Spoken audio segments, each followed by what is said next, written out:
Good morning. It is the 8th of March, Wednesday morning, 2023. Uh, the St. Patrick's Day is upon us for you Irish hooligans out there.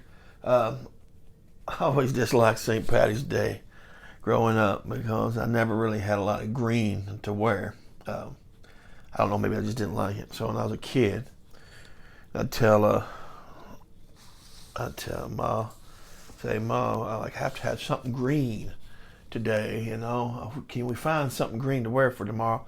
Because it's St. Patty's Day, and if I don't have nothing green on, everybody's gonna pinch me. I never forget her telling me, you tell them you ain't Irish and you ain't Catholic, and so you ain't playing none of their games. I'm telling you, I did. That's what I said. And I've said it ever since. So it's just one of those things. And if you can see here, we're looking at D-Day dust. There's a reason we're looking at it here, and I'm going to explain it to you. D-Day dust, recently, I've noticed that I'm not a hoarder in general, but I'm a bit of a war game hoarder, right? And so I always said, man, can I do something to get rid of some of these games? Some of them I'm just not getting rid of because they're just part of me. And some of other ones I see I can pass on to somebody that may like them or something like that. And I was looking at some that maybe I haven't played in a while. And there were several games I hadn't played in a while that that I had kind of felt out of love with, if you will, right? Initially, I liked them, and then after a while, they just got maybe they wore out. I wore them out or whatever. I just no longer liked them, and I hadn't played them in a long time. I said I'm gonna go back and play some of these games to see if I still don't like them, because I do that every about once a year. I don't like liver and onions, right? But I'll still order it at a restaurant about once a year. I'll see liver and onions on the menu, and I just order it to make sure I still don't like it. And sure enough, I don't. So the same premise was this: I was playing some games to see if I still was cold on them, and see if they were still kind of didn't do it for me. And D-Day Dice was one of them. And this is one of the first ones I played because it's one of the easiest to get into. Initially, when I got this game, this is the Old Valley Games Edition. Initially, when I got this game, I played it and I did like the game, and I played a lot from then on for a number of weeks. I played it anytime had a time. I'd set it up. Very easy to get into. Very easy to set up. The rules, you just know how to keep them in your head. They're just that simple of a rule set. And I played it and played it and played it, and then at some point, again, I just said, I'm done with this game. I'm done with it. I don't want it anymore. And then they came out with the second edition, or the new edition. It's a word for games or whatnot. And I didn't buy it. I did buy the D-Day DOS Pocket, which I thought was a cool concept, which I still have. And I didn't buy it because I said, "Well, I'm not going to buy it. I really don't like it anymore. It's so played out." And I even bought some of the expansions for it. Didn't really play them, Atlantic Wall and so on. That's after I kind of lost. It lost the spark for me. But I hadn't played it in a while, and I got it back out. And I said, I'm gonna see if it still isn't any good. We're gonna move on. I'm gonna give it away. I'm gonna sell it to somebody. This first edition you can find for cheap now. But I'm gonna move forward. And I played it, and sure enough, I liked it. I thought, wow, what's wrong with me? It must have just been that I just had played it too much, if you will. I just got tired of it, like drinking too much coffee. Eventually, you'll get tired of it. You'll switch to tea, right? But then, do I still not like coffee? You might try it. Hey, man, that might be the best thing again. That's kind of like how this was. This was just like that. And I've played it, over the past couple weeks, a few times. Yeah, and I like it. I think it's a good game. It is just a regular press your luck game. It does. It can be difficult. It's kind of war game Yahtzee.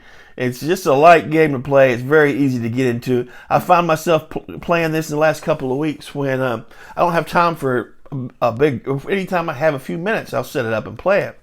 So yeah, I fell back in love with this game, right? And I wondered, hey, do I have any more like that? So I played a few others, and I found a couple of others too that I had moved on from, but now, but I fell back in love with them, right? D-Day Dice, though, that's what began it. And the second one I tried, not the second one I tried a couple that I still don't like, and I can get rid of. But this is another one of them that I played, and this is Herman Luttman's In Magnificent Style. This is the Pickett's Charge at Gettysburg. It's another pressure. I played this when it first came out. When I first got it, not when it first came out. When I first got it, I played it and I thought, wow, this is a good game.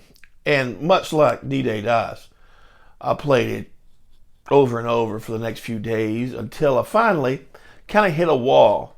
I don't know. I just thought, yeah, I'm done with it. It's almost exactly like I did D-Day Dice, but it's been on the shelf and I haven't played it a few years. I mean, this came out with the second edition or the edition from Worthington. Thought, why are we doing this? This game's done. People still love this game that much to have another edition? And then this one I played a couple days ago, and I really don't know why I didn't like it for that period. Maybe I just was, again, tired of it. And it's another one I fell back in love with. Another one, and the good thing is, these two games you can find the first edition of this one at really good prices, and this one here you can get the Worthington edition. I don't know how easy it is to find the old Victory Point Games edition, but that's all I have, and I'm more than happy with it. By the way, if anybody knows if the Worthington edition adds any more or anything, if it's worth getting, let me know and I'll pick it up. But again, another game I just thought I don't know why I was even thinking about getting rid of it. It's still a good game, a real fun game actually.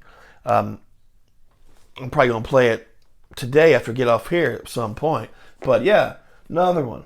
And then the last one is both of those were press your luck games with dice, which I usually like, and I like this here, Knights of Fire, Battle for Budapest. This is the sequel to the great, what was the first one? Days of Our, the Hungarian Revolution of 1956, right? I loved that game so much. And then it was David Terzi was one of the main people on that, designed that. And then when they came around with Knights of Fire, Battle for Budapest, this is Operation Whirlwind, if you will. And they bring in one of my favorite designers is Brian Train. And Brian Train and David Terzi do this one. And I got it.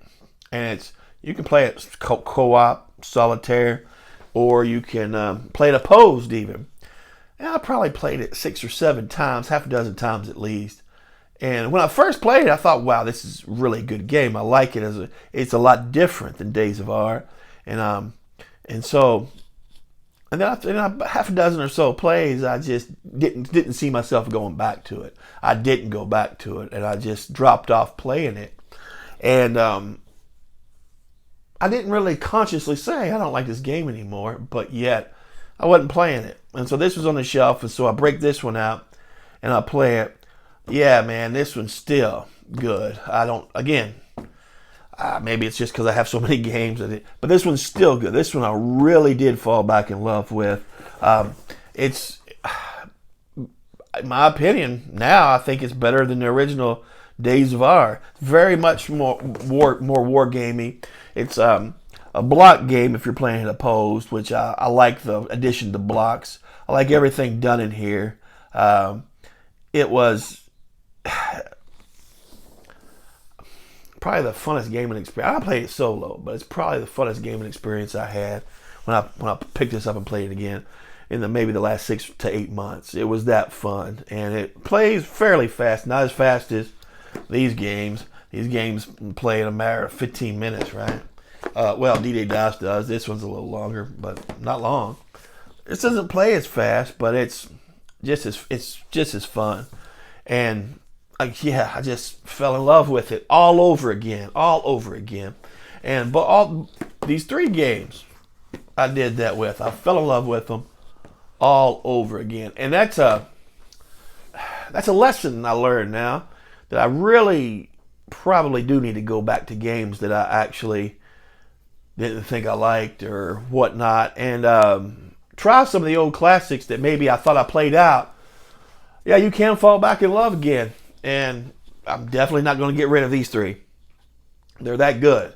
I mean to play them much more. I mean to put this one probably in a weekly rotation for a while. It's a good game. The other 2 you can just fit in when you want to, but that's lesson learned.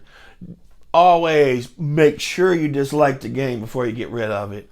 I could have got rid of all 3 of these and just thought, hey, I wouldn't have known how good they really are. I would have just thought, yeah, it's just something I didn't go back to. They were okay, but no, they're good games. All right, that's just about it.